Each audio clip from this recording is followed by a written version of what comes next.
Hello students, greetings from Indore Public School. In this chapter, we have already studied about the male and female reproductive system. In the last video class, we have discussed about the process of spermatogenesis, that is formation of the male gamete, that is sperms. Okay, so today we will talk about oogenesis, which is the process of formation of female gamete, that is ovum. Okay, so what is oogenesis? Oogenesis is the formation of haploid ovum from the diploid oogonia. Oogonia or the ovum mother cells, ova mother cells, they form the ovum, right? And the process is known as oogenesis. Fine. So let us begin. The process of oogenesis begins at the embryonic stage. Now, this differentiates, this is a major difference between the process of spermatogenesis and oogenesis. In spermatogenesis, we have discussed that spermatogenesis begins at puberty, that is, when a boy is around 12 to 14 years of age. At that time, the process of formation of a sperm starts. But the oogenesis, the process of formation of ovum, it begins at the embryonic stage only, right? Fine. So the chart shown here shows a gist of the process, right? And later on we will talk about it in detail. Okay, so here you can see oogonia. Oogonia is a gamete mother cell or ovum mother cell, right? They are 2N, that is, they contain the diploid nucleus. Fine. So at birth, many millions of oogonia are present in the fetal ovary, right? So before the birth of the girl child, the process of oogenesis begins. How does it begin? The oogonia enters into the prophase 1 stage of meiotic division 1, right? It enters the prophase 1 stage, right? And the prophase 1 stage gets temporarily arrested, right? So the oocyte, the oogonia which differentiates to form the primary oocyte, will undergo this prophase 1 stage, okay, and that is known as primary oocyte. Fine. Now this primary oocyte, it is surrounded by many follicular cells, many granulosa cells, right? So it forms primary follicle.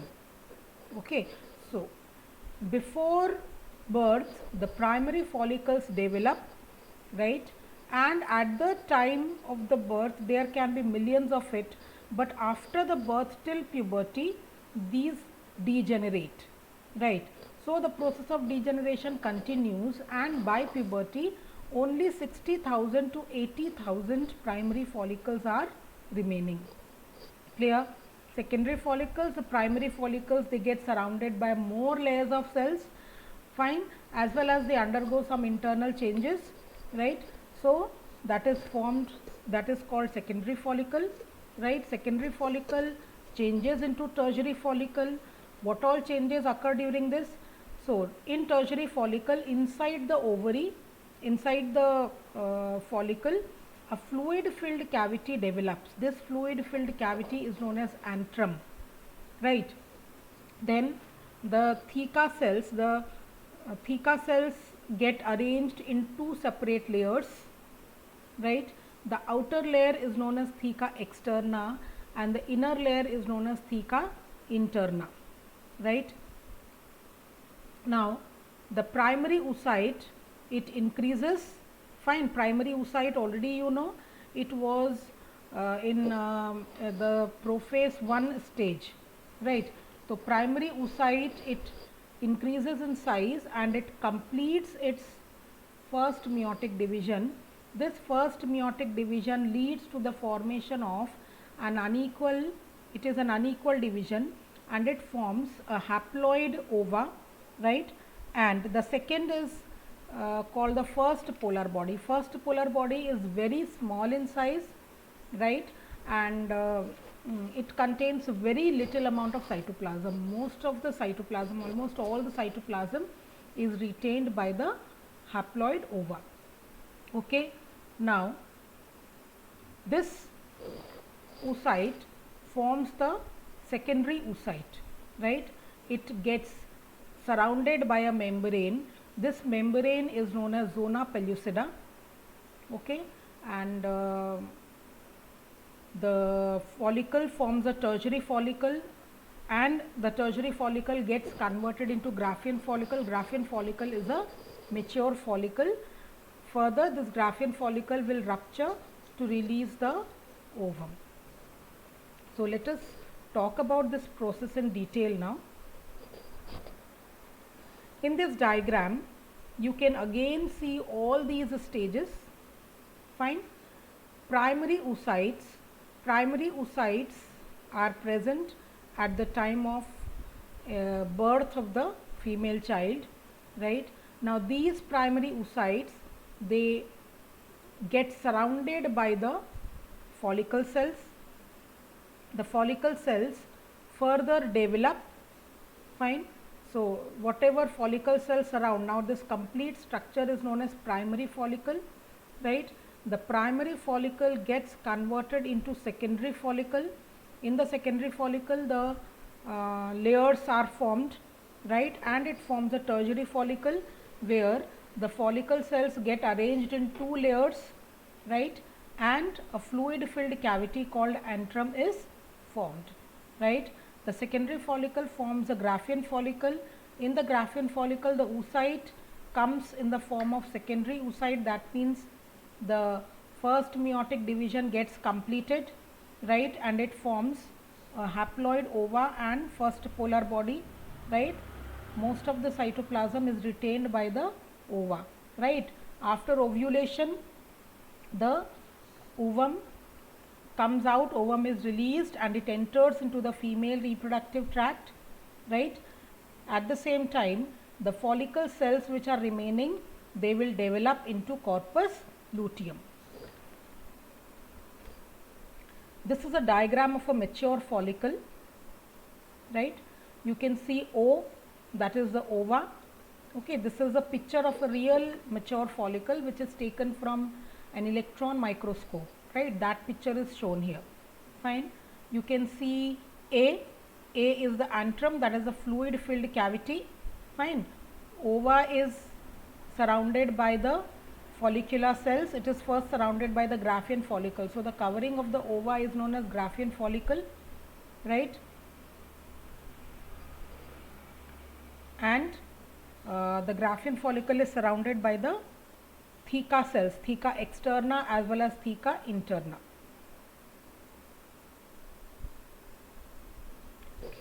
Now let us, so here we were just discussing about the various phases and their structures, right? Now let us start with the process of oogenesis. Now oogenesis, as we have already discussed, it is a process of formation of haploid female gamete, right? This happens in the follicles of the ovary. Fine. Also we have discussed that oogenesis starts during the embryonic developmental stage, right? And this is how it is different from spermatogenesis. Spermatogenesis begins at puberty, right? So what happens during embryonic stage? The ovary, which has a germinal epithelium, these cells of germinal epithelium, they will divide by mitosis and they will form millions of oogonia. Oogonia, as we have already studied, are the gamete mother cells, right? So what happens? The germinal epithelium, जो germinal epithelium होता है, germinal epithelium means the cells, the layer of cells जो कि ovary को surround कर रहे हैं ना, वो जर्मिनल सेल्स हैं, जर्म सेल्स हैं. जर्म सेल्स क्या होते हैं? जो कि गैमीट बनाते हैं. ठीक है. तो जर्मिनल एपिथेलियम जो कि ओवरी को सराउंड कर रहा है, पहले उनमें माइटोटिक डिवीजन होगा. माइटोटिक डिवीजन से बहुत सारे ऊगोनिया फॉर्म होंगे. ऊगोनिया क्या है? Oogonia are the gamete mother cells, right. Now after the birth no more oogonia are added. ठीक है. एम्ब्रियोनिक स्टेज में जितने ऊगोनिया बन चुके हैं उतने ही रहेंगे. आगे और उगोनिया डेवलप नहीं होते हैं। ठीक है, तो at the time of birth there are millions of oogonia. समझ में आ गया? फाइन। अब ये जो उगोनिया है ये मियोसिस 1 स्टेज को एंटर करते हैं, right, and they will enter the prophase 1 stage, right. Prophase 1 stage पे ये सस्पेंड हो जाता है और इसको हम बोलते हैं primary oocyte, right. So it is still a diploid cell. ठीक है, तो प्राइमरी oocyte क्या है? प्राइमरी oocyte जब उगोनिया मियोसिस 1 में एंटर होता है और प्रोफेस 1 स्टेज में अरेस्ट हो जाता है, उसी स्टेज में वही स्टेज प्रेजेंट होता है जब एक गर्ल चाइल्ड का बर्थ होता है। ठीक है, आगे का जो फर्दर डेवलपमेंट है वो प्यूबर्टी के बाद होगा। फाइन, ये जो डायग्राम सामने दिख रहा है, you can see 2n sales. ये कौन से सेल्स हैं? Germinal epithelium. फाइन, पहले माइटोसिस से डिवीजन होगा उसमें और they will form the oogonia और the gamete mother cell. Fine, some of the oogonia will grow, right, and it will form primary oocyte, right, which will, this primary oocyte is present in the meiosis 1, that prophase meiosis 1 के prophase 1 stage में ये primary oocyte present है। ठीक है, now further development occurs after puberty। ठीक है, okay, तो अभी जो हमने डिस्कस किया उसको हम 3 स्टेजेस में डिवाइड कर सकते हैं, बाइफरकेट कर सकते हैं, जैसे कि स्पर्मेटोजेनेसिस में किया था। Fine, the stages are the same. First is a multiplicative phase. Multiplicative phase में क्या है जो हमने अभी डिस्कस किया कि जो जर्म लेयर्स हैं, right, they will undergo rapid mitotic divisions. Germ layers में माइटोटिक डिविजन्स होंगे and they will form the egg mother cell और उगोनिया। ठीक है, which are 2n in number, diploid in number. ठीक है, जैसे मैंने स्पर्मेटोजेनेसिस में बताया था, oogenesis में भी सिमिलर टाइप का क्वेश्चन आ सकता है कि इसका प्लॉइडी क्या है, उगोनिया का प्लॉइडी क्या है, प्राइमरी oocyte का प्लॉइडी क्या है, सेकेंडरी oocyte का प्लॉइडी क्या है, राइट। तो ये अगर आप अच्छे से समझोगे तो ये आपको ध्यान रहेगा कि उगोनिया जो है वो डिप्लॉयड होता है, 2n नंबर ऑफ क्रोमोसोम्स उसमें होते हैं। ठीक है, अब ये जो उगोनिया होते हैं ये ग्रुप्स में प्रेजेंट होते हैं, they are present in the form of groups, right, and this group is known as egg nest, right. So these oogonia are present in the form of egg nest. Okay, एक rounded mass एक group बनाते हैं जिसको बोलते हैं egg nest. तो egg nest में क्या है, बहुत सारे oogonia एक साथ प्रेजेंट होते हैं। Fine, okay, now the growth phase, जो एग नेस्ट है उसमें जो oogonia प्रेजेंट है, राइट, तो one of the oogonia will start accumulating cytoplasm, right, and it will get enlarged in size, right, they will accumulate large number of cytoplasm, right, and it gets transformed into primary oocyte। ठीक है, तो egg nest में से एक oogonia जो है वो differentiate होगा मतलब वो बाकी oogonia से अलग हो जाएगा। कैसे अलग होगा? वो अपने साइज इंक्रीज करेगा, मोर अमाउंट ऑफ साइटोप्लाज्म अपने अंदर कलेक्ट करेगा। ठीक है, अभी भी ये 2n स्टेज पर ही है। फाइन, ये जो oocyte है it will enter into the meiosis 1 cell division. बाकी के जो सेल्स हैं एग नेस्ट में वो फॉलिकल सेल्स बनाएंगे और ये जो oogonia है इसको सराउंड करेंगे। फाइन, तो बाकी के जो oogonia है ये क्या होंगे, ये एक सिंगल लेयर्ड फॉलिकुलर एपिथेलियम बनाएंगे।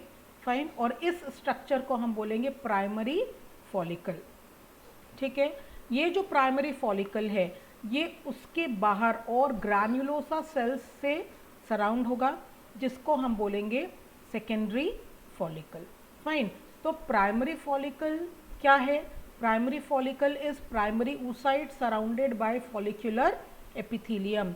ये फॉलिकुलर एपिथेलियम कहाँ से आया? जो दूसरे oogonia प्रेजेंट होंगे एग नेस्ट में, ये सेल्स जो हैं वो प्राइमरी फॉलिकल बनाएंगे, फॉलिकुलर एपिथेलियम बनाएंगे जो कि प्राइमरी oocyte को सराउंड करेगा। इसको हम बोलेंगे primary follicle. Fine. Primary follicle जो है वो फर्दर ग्रैन्युलोसा सेल्स जो कि ओवरी में प्रेजेंट होते हैं उनसे सराउंड होगा। तो ये जो oocyte के बाहर जो है दो लेयर्स आ गए, ठीक है। एक तो हो गए फॉलिकुलर एपिथेलियम का और एक हो गया ग्रैन्युलोसा सेल्स का, ठीक है। तो इसको हम बोलेंगे secondary follicle. Fine.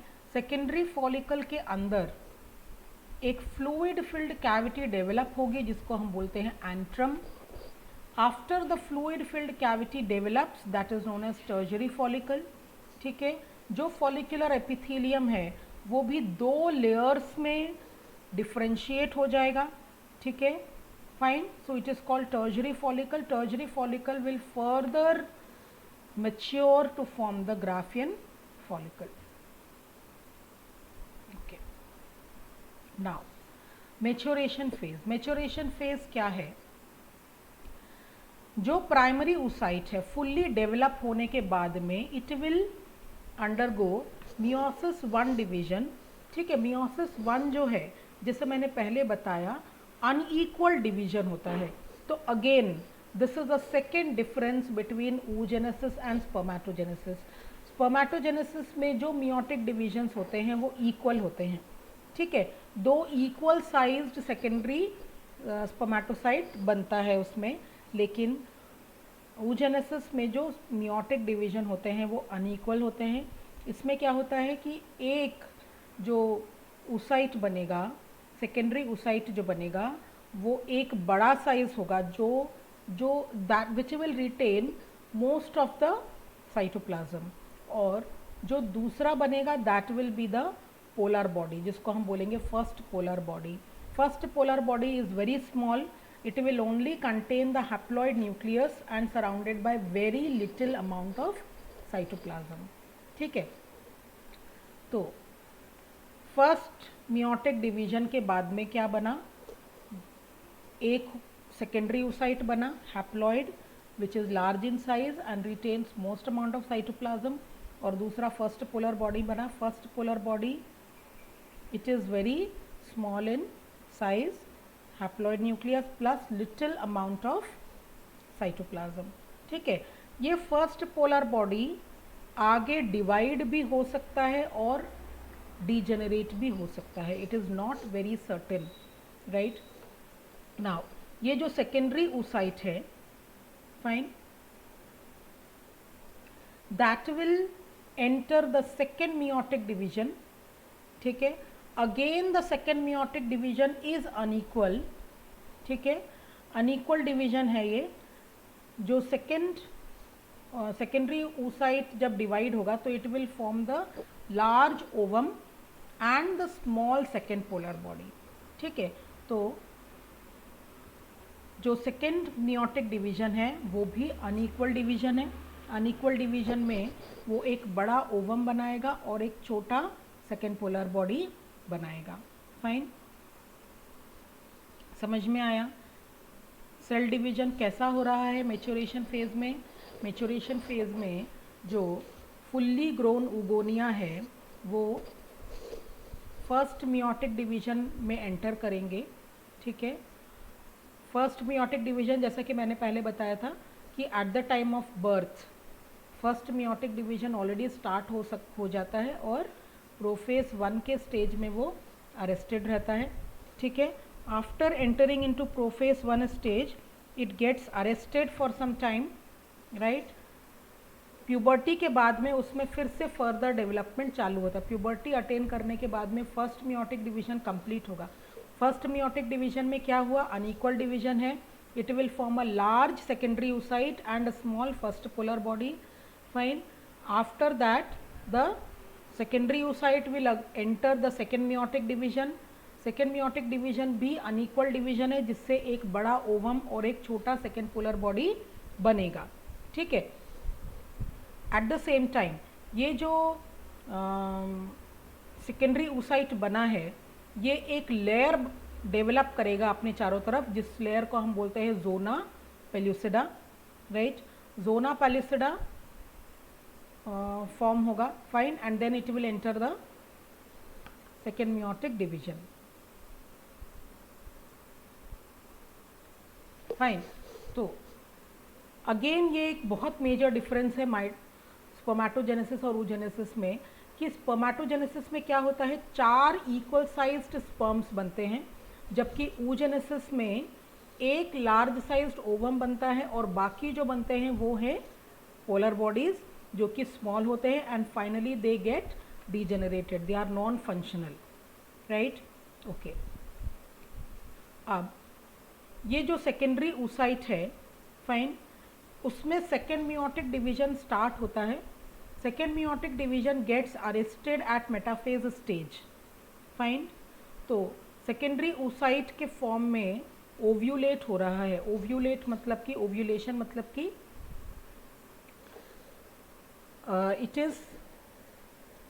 it comes out from the wall of the ovary and it enters the female reproductive tract। तो ये फीमेल रिप्रोडक्टिव ट्रैक में एंट्री कौन से स्टेज में हो रही है, फीमेल रिप्रोडक्टिव ट्रैक में एंट्री हो रही है मेटाफेज 2 स्टेज में, ठीक है। मेटाफेज 2 स्टेज में मतलब सेकेंड मियोटिक डिवीजन कंप्लीट नहीं होता है। सेकेंड मियोटिक डिवीजन कंप्लीट होता है after the entry of the sperm, just before fertilization, ठीक है, जैसा कि आप डायग्राम में देख सकते हैं, फाइन। ओवरी से प्राइमरी जर्म सेल बने, फाइन, डिफ्रेंसिएशन एम्ब्रियोनिक स्टेज में चल रहा है, ये डिफ्रेंशिएट होके प्राइमरी oocyte बनाएगा, ठीक है। प्राइमरी oocyte मियोसिस 1 कंप्लीट होगा जो कि अनइक्वल डिवीजन रहेगा, सेकेंडरी oocyte बनेगा जो कि हैप्लॉइड है। सेकेंडरी oocyte में मियोसिस 2 स्टार्ट होगा, फाइन, मियोसिस 2 होगा मेटाफेज स्टेज तक। मेटाफेज स्टेज में वो मतलब मेटाफेज स्टेज में ही वो ओवरी से बाहर आएगा, ovum, it will enter the female reproductive tract, ठीक है। जब स्पर्म की एंट्री होगी, fine, at that time meiosis 2 का कंप्लीशन होगा, right, and again unequal division है मियोसिस 2 जैसा मैंने बताया, तो ओवम बनेगा और उसमें से सेकेंड पोलर बॉडी सेपरेट हो जाएगी, ठीक है, and then fertilization will occur, right? So this was about the oogenesis, fine। once again थोड़ा सा आप लोगों को कॉम्प्लिकेटेड लग रहा होगा oogenesis, मैं एक बार फिर से बताती हूँ आपको with this डायग्राम, है ना। इसमें देखो क्या हो रहा है, एम्ब्रियोनिक स्टेज में बहुत सारे माइटोसिस से मल्टीप्लिकेशन फेज में बहुत सारे उगोनिया बनते हैं। ये उगोनिया जो हैं वो ग्रुप्स में होते हैं, इन ग्रुप्स को बोलते हैं एग नेस्ट। ये एग नेस्ट में से एक उगोनियम जो है वो साइज़ में बड़ा होता है, ठीक है, और मियोसिस 1 स्टेज एंटर करता है और प्रोफेज 1 में अरेस्ट हो जाता है, इसको हम बोलते हैं प्राइमरी oocyte। एग नेस्ट में बाकी के जो उगोनिया हैं वो प्राइमरी oocyte को सराउंड करके फॉलिकुलर सेल्स बनाएंगे, ठीक है, एक लेयर बनाएंगे। अभी हम इसको बोलेंगे प्राइमरी फॉलिकल, ठीक है। प्राइमरी फॉलिकल आगे एक और ग्रैन्युलोसा सेल्स से डेवलप होगा। फॉलिकुलर सेल्स भी 2 लेयर बना लेंगे, ठीक है, दो थीका बना लेंगे, थीका इंटरना और थीका एक्सटर्ना, फाइन। इसको हम बोलेंगे सेकेंडरी फॉलिकल। सेकेंडरी फॉलिकल में एक फ्लूइड फिल्ड कैविटी डेवलप होगी जिसको हम बोलते हैं antrum, it will form the tertiary follicle, ठीक है। अब oocyte का डेवलपमेंट किस तरह हो रहा है, जो प्राइमरी oocyte है वो प्रोफेज 1 स्टेज में अरेस्टेड है eight the time of birth, इसी कंडीशन में रहेगा ये प्यूबर्टी तक। After the girl attains puberty meiotic development start होगा, ठीक है। फर्स्ट मियोसिस विल कंप्लीट जो कि एक अनइक्वल डिवीजन होगा, ठीक है, यू कैन सी हियर, जो कि एक अनइक्वल डिवीजन होगा, फाइन। ये कब हो रहा है, प्यूबर्टी अटेन करने पे, फाइन। ये जो अनइक्वल डिवीजन होगा इससे एक लार्ज साइज सेकेंडरी oocyte बनेगा, ठीक है, और एक फर्स्ट पोलर बॉडी बनेगा। सेकेंडरी oocyte फिर सेकेंड मियोटिक डिवीजन में एंटर होगा and it will get arrested at metaphase 2 stage. ठीक है, जो आप यहाँ पे देख सकते हो ओव्यूलेशन हो रहा है। ठीक है, ओव्यूलेशन के टाइम पे जो ओवम है वो कौन सा स्टेज पे है, मेटाफेज 2 स्टेज पे है। ठीक है, ये जो मेटाफेज 2 स्टेज पे है दिस विल कंप्लीट, ये मेटाफेज 2 स्टेज कब कंप्लीट होगा, जैसा कि आप देख सकते हो जब स्पर्म एंटर करेगा, after the entry of sperm just before fertilization meiosis 2 will complete, right, and the large sized ovum will be formed and the second polar body will be formed, and immediately after this division the male and the female nuclei will fuse and it will form the zygote। ठीक है, तो I think आपको सारे terms, ठीक है, primary oocyte, secondary oocyte, ovum, इन तीनों, ये तीनों क्या है समझ में आ गया होगा। प्राइमरी oocyte डिप्लॉयड होता है, सेकेंडरी oocyte और ओवम हैप्लॉयड होते हैं। इसके अलावा primary follicle, secondary follicle, tertiary follicle and Graafian follicle, right. Primary follicle एक सिंगल फॉलिकुलर लेयर होता है उसमें, सेकेंडरी फॉलिकल में 2 लेयर्स आ जाते हैं, टर्शरी फॉलिकल में एक फ्लूइड फिल्ड कैविटी डेवलप हो जाती है। ठीक है, जो आगे चल के ग्राफियन फॉलिकल बनता है जो कि रप्चर होता है। ठीक है, आफ्टर रप्चरिंग के बाद में जो एग है, ठीक है, अलोंग विद द लेयर, उस लेयर को बोलते हैं zona pellucida. Along with zona pellucida ये फीमेल रिप्रोडक्टिव ट्रैक में एंटर करता है। जो फॉलिकल सेल्स बाद में बचे हैं उनका क्या होता है, वो बनाते हैं कॉर्पस लूटियम। कॉर्पस लूटियम एक बहुत ही इंपॉर्टेंट स्ट्रक्चर है जो कि फीमेल हार्मोन को रिलीज करने का काम करता है। Progesterone is released, formed and released by corpus luteum. ठीक है, तो what I want you to read whatever we have discussed. I want you to study it from your NCERT book, right? NCERT book से उसको read करना, fine। अगर फिर भी कुछ आपको doubts हैं उसमें, right, तो you can ask me, fine। Now we'll discuss the menstrual cycle in the next class. Menstrual cycle again is a very very important topic and हर साल वो बोर्ड्स में रिपीट होता है ये topic, almost every year. Hardly कोई year जाता है जिसमें मेंस्ट्रुअल साइकिल नहीं पूछा गया है। ठीक है, तो अगेन वो बहुत इंपॉर्टेंट है। ये जो भी टर्म्स हैं आज हमने पढ़े हैं वो सब आपको समझ में आ जाना चाहिए, fine. Read from the book, whatever doubts will be there it will be solved, otherwise you can ask me, right, fine. So let us end today's class now, right. Stay at home and stay safe.